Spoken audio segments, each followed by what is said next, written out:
నమస్తే welcome to our channel నేను మిషాల్ని మాజీ సీఎం జగన్మోహన్ రెడ్డి అధికారం కోల్పోయిన తర్వాత ఎన్నో అక్రమ కేసులైతే జగన్ మీద ఉన్నాయి. అయితే ఈ మధ్య కాలంలో చూసుకుంటే జగన్ యూరోప్ పర్యటన కొనసాగించాలని చాలా కాలం నుంచి మనకు వస్తున్న వార్త. అయితే సిబిఐ కోర్టుకైతే అనుమతి ఇచ్చింది విదేశాలకి వెళ్ళటానికి. అయితే ఇక్కడ ఇంకొకటి ట్విస్ట్ ఏంటంటే జగన్మోహన్ రెడ్డి ఫోన్ నెంబర్ ఇవ్వకుండా వేరే వాళ్ళు ఫోన్ నెంబర్ ఇచ్చారని మనకైతే సమాచారం వస్తుంది. ఇక జగన్మోహన్ రెడ్డి యూరోప్ పర్యటన రద్దు అవుతుందా? ఇలాంటి అంశాలండి చర్చించే స్టూడియోలో ఉన్నారు సీనియర్ జర్నలిస్ట్ డాక్టర్ భరతరెడ్డి గారు ఉన్నారు. వారిని అడిగే విషయాలను తెలుసుకునే ప్రయత్నం చేద్దాం. నమస్కారం సార్. సార్, జగన్మోహన్ రెడ్డి మీద ఎన్నో అక్రమ కేసులు నమోదయ్యి ఉన్నాయి. అయితే ఈ కేసులు నమోదైన నేపథ్యంలో జగన్మోహన్ రెడ్డి యూరోప్ పర్యటన పెట్టుకున్నారు. అయితే జగన్మోహన్ రెడ్డి సిబిఐ కోర్టు కూడా అనుమతి ఇచ్చింది వెళ్ళటానికి. అయితే ఇక్కడ ఇంకొకటి ఏంటంటే జగన్మోహన్ రెడ్డి ఫోన్ నెంబర్ ఇవ్వకుండా వేరే వాళ్ళ నెంబర్ ఇవ్వడం, ఇది ఎంతవరకు వాస్తవం? దీని మీద మీ స్పందన ఏంటి సార్? జగన్మోహన్ రెడ్డి బెయిల్ మీద ఉన్న సందర్భంగా కోర్టుల అనుమతితో విదేశాలకు వెళ్ళాలంటే కోర్టుల అనుమతిలో వెళ్ళాల్సిన అవసరం ఉంటుంది. దానికి సంబంధించి అతను కోర్టు అనుమతి తీసుకోవడం జరిగింది. కోర్టు అనుమతి తీసుకుంటున్న సందర్భంలో జనరల్గా మామూలుగా కూడా ఏ సందర్భంలో అయినా ఒక ఫోన్ నెంబరు కమ్యూనికేషన్ కొరకు తీసుకుంటుంటారు. జనరల్గా మనకు ఎక్కడికి వెళ్ళినా మీరు ఎక్కడుంటారు ఏంటి అనే దాని మీద ఒక ఫోన్ నెంబర్ కమ్యూనికేషన్ కోసం, మంచి చెడుల కోసం ఒక ఫోన్ నెంబర్ తీసుకుంటారు. అతనికి ఆల్రెడీ బెయిల్ మీద ఉన్నాడు కాబట్టి ఖచ్చితంగా అతని వివరాలకు సంబంధించినవి కోర్టుకు సమర్పించి వెళ్ళమని దర్యాప్తు సంస్థలను తీసుకోవడం జరిగింది. ఇప్పుడు తీరా ఆ నెంబర్ని ఎంక్వైరీ చేస్తే అతని నెంబర్ కాదని తేలింది. కాబట్టి ఇప్పుడు సిబిఐ కోర్టుకు సంబంధించి దర్యాప్తు సంస్థలు అతని బెయిల్ రద్దు చేయాలని చెప్పి కోరడం జరిగింది. బెయిల్ రద్దు అవుతుందా లేదా, అతని ట్రిప్పు ఎన్ని రోజుల వల్ల పూర్తవుతుంది, అవన్నీ కూడా కోర్టు అనుమతితోనే వెళ్ళడం జరిగింది. అయితే ఇక్కడ మనం చూసుకోవాల్సిన అవసరం ఏంటంటే ఒక కోర్టును ఇక్కడ మోసం చేసి వెళ్ళారా అనేది ఇక్కడ ప్రస్తుతానికి కనిపిస్తుంది. ఎందుకంటే పూర్తి వివరాలు ఇచ్చి తన ఫోన్ నెంబర్, తన కమ్యూనికేషన్ ఫోన్ నెంబర్ అంటే ఏంది, నువ్వు ఎక్కడున్నావు, సమాచారం ఏంటి, అవసరమైన సందర్భంలో పిలవడానికి కావాల్సిన సమాచారం, ఆ సమాచారాన్ని తప్పుదో పట్టించడానికి వేరే వాళ్ళ ఫోన్ నెంబర్ ఇవ్వడం అనేది అక్కడ చూసుకున్నట్టయితే ఆ వ్యక్తి తనతో ఉన్నారా అనేది కూడా ఇప్పుడు తేలాల్సిన అంశం.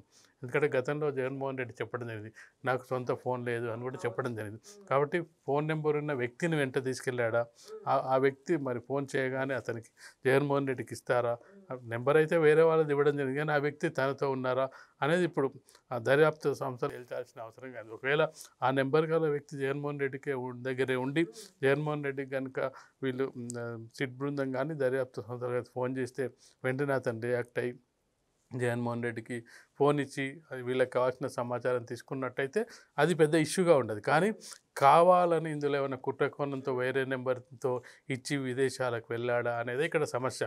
ఎందుకు వెళ్ళాడు అనడానికి ఇక్కడ చాలా అనుమానాలు వ్యక్తమవుతున్నాయి. దానికి కారణం ఏంటంటే లిక్కర్ స్కామ్కి సంబంధించి కేసు ముదురుకుంటున్న సమయంలో టోటల్గా జగన్మోహన్ రెడ్డి చుట్టూ తిరుగుతున్న సందర్భంలో సిట్ దర్యాప్తుకు సంబంధించి కూడా వేగవంతమైన సందర్భంలో చాలామంది తన అనుచరులు అరెస్ట్ అయిన సందర్భంలో నెక్స్ట్ జగన్మోహన్ రెడ్డి టార్గెట్ అవుతున్న సందర్భంలో ఇది ఏదైతే 3,500 కోట్లకు సంబంధించిన స్కామ్ ఎక్కడికి వెళ్ళిన ఈ డబ్బులన్నీ అనే ఎంక్వైరీ జరుగుతున్న సందర్భంలో ఇప్పటికే ఒక 300 కోట్లు ఎలక్షన్ కొరకు ఖర్చు పెట్టారు, ఏదైతే అభ్యర్థుల కోసం ఖర్చు పెడతారు అని బృందం తేల్చిన సందర్భంగా మిగతా 300-200 కోట్లు ఏమయ్యాయని చెప్పి కొన్ని హైదరాబాదులో భూములు, లేదంటే బెంగళూరులో భూములు, బంగారం ఇవన్నీ కొన్నారు అని చెప్తున్న సందర్భంలో మరొక ట్విస్ట్ ఏంటంటే ఈ డబ్బు విదేశాలకు కూడా తరలి వెళ్ళింది అనేది ఒక ఆరోపణ వస్తుంది. ఈ ఆరోపణలో భాగంగా మరి యూరోప్ ట్రిప్ అందుకే పెట్టుకున్నారా అనేది ఇక్కడ ప్రధాన ప్రశ్న. అంటే ఈ డబ్బులు యూరోప్కు అంటే విదేశాలకు తరలించిన నేపథ్యంలో అక్కడ ఆ డబ్బును అంటే స్ట్రీమ్ లైన్ చేయడానికి ఎక్కడెక్కడ సర్దడానికి వెళ్ళాడా, అందుకే ఫోన్ నెంబర్ వేరే ఫోన్ నెంబర్ ఇచ్చాడా అనేది ఇప్పుడు ప్రధానమైన ప్రశ్న. దీనికి సంబంధించే ఇప్పుడు దర్యాప్తు సంస్థలు అనుమానిస్తున్న పరిస్థితుల్లో అతని బెయిల్ రద్దు చేయాలని చెప్పి సిబిఐ కోర్టును మాత్రం కోరడం జరిగింది. దీనికి సంబంధించి కోర్టు ఏ విధంగా స్పందిస్తుందో చూడాల్సిన అంశంగా మనకు కనిపిస్తుంది.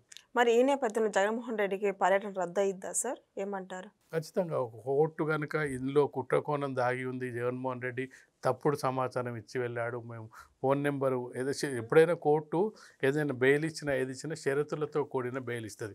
ఆ షరతులు ఏంది, కొంత గ్యారంటీ అడుగుతుంది, రోజు కోర్టుకు రావాలని చెప్తుంటుంది, ఇలాంటి కొన్ని కండిషన్స్ బెయిల్ ఇస్తుంటుంది. ఆ కండిషన్లో బెయిల్లో భాగంగానే ఫోన్ నెంబరు డీటెయిల్స్ ఇవ్వాలి. ఎప్పుడైనా దర్యాప్తు సంస్థ అధికారులు పిలిచినప్పుడు రావాలనే కండిషన్ కూడా ఉంటుంది. కాబట్టి ఇవన్నీ కండిషన్స్ పెట్టినప్పుడు ఆ కండిషన్స్ని ఫాలో అవ్వకపోతే ఖచ్చితంగా బెయిల్ రద్దు అయ్యే అవకాశం ఉంటుంది.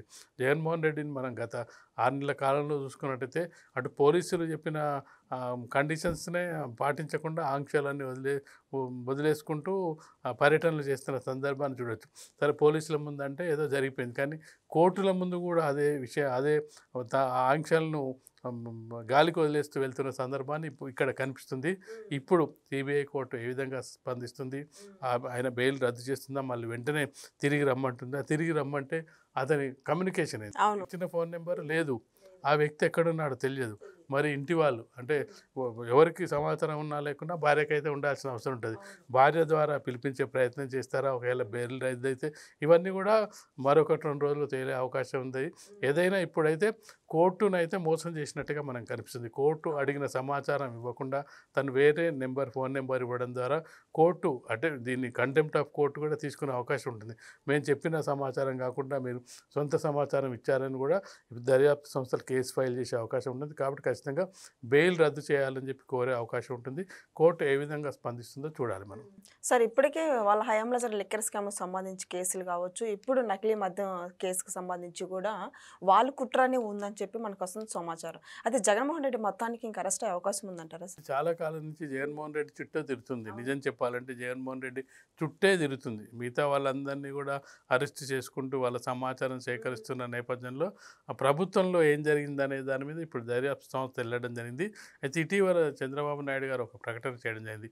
ఈ లిక్కర్ స్కామ్ అనేది చాలా లోతుగా విశ్లేషించాల్సిన అవసరం ఉంది, ఇది చాలా పెద్ద ఎత్తున స్కామ్ జరిగింది, అందుకు ప్రత్యేక బృందాన్ని ఏర్పాటు చేస్తున్న సిట్ అని. ఇప్పుడు ఈ సిట్ కాకుండా మరొక ప్రత్యేక బృందాన్ని, అందులో నిపుణులతో కూడిన 5 సభ్యులతో కూడిన బృందాన్ని, అందులో ఒక మాజీ ఐఏఎస్లు, మాజీ ఐపీఎస్లు, ఈ మన సిస్టమ్కి సంబంధించి డాటా దీనికి సంబంధించి సేకరించడానికి వీళ్ళ నిపుణులతో కూడిన ఒక కమిటీని ఏర్పాటు చేస్తున్నా అని చెప్పి ఒక ముఖ్యమంత్రి చెప్పాడంటే ఆ లిక్కర్ స్కామ్ ఎంత పెద్ద ఎత్తున జరిగింది అనేది మనకు అర్థమవుతుంది. అంత పెద్ద ఎత్తున జరిగింది కాబట్టి దీన్ని చాలా లోతుగా విశ్లేషించాల్సిన అవసరం ఉంది, దానికి సంబంధించిన పూర్తి వివరాలు సేకరించాల్సిన అవసరం ఉంది అనేది. ఇప్పుడు జగన్మోహన్ రెడ్డి అరెస్ట్ అవుతాడని ఒకవేళ వస్తున్న నేపథ్యంలో జగన్మోహన్ రెడ్డి అరెస్ట్ కంటే ముందే వివరాలన్నీ సేకరించిన తర్వాత, అంటే ఒక మాజీ ముఖ్యమంత్రిని అరెస్ట్ చేయాలంటే అంటే జగన్మోహన్ రెడ్డి చంద్రబాబు నాయుడిని అరెస్ట్ చేసినంత ఈజీగా అరెస్ట్ చేసే పరిస్థితి ఇప్పుడున్న ప్రభుత్వానికి ఉండదు.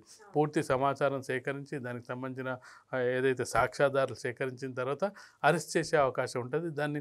కాబట్టి ఖచ్చితంగా కూడా ఈ లిక్కర్ స్కామ్కి సంబంధించి ఎవరైతే ఇప్పుడైతే పట్టుబడ్డ నిందితులు ఉన్నారో వాళ్ళ నుంచి సేకరిస్తున్న సమాచారం ఆధారంగా నెక్స్ట్ జగన్మోహన్ రెడ్డి మీద స్టెప్ వేస్తే ఏ విధంగా వేయాలనే దాని మీద ప్రభుత్వం ఆలోచిస్తున్నట్టుగా, దర్యాప్తు సంస్థలు ఆలోచిస్తున్నట్టుగా కనిపిస్తుంది.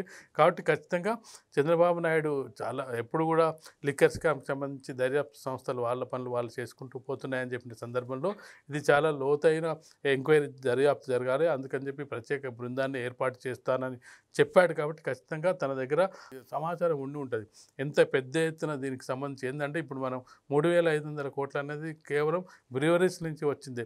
దానికి సంబంధించి అదనంగా దాని మీద వచ్చే లాభాలు ఇవన్నీ కూడా చాలా ఉన్నాయి. వీటన్నిటి మీద కూడా ఇంకా దర్యాప్తు జరగాల్సిన అవసరం ఉంది. కాబట్టి దానికి సంబంధించి లోతైన విశ్లేషణ అని ఉంటాడనేది కూడా మనం అర్థం చేసుకోవచ్చు. Thank you sir.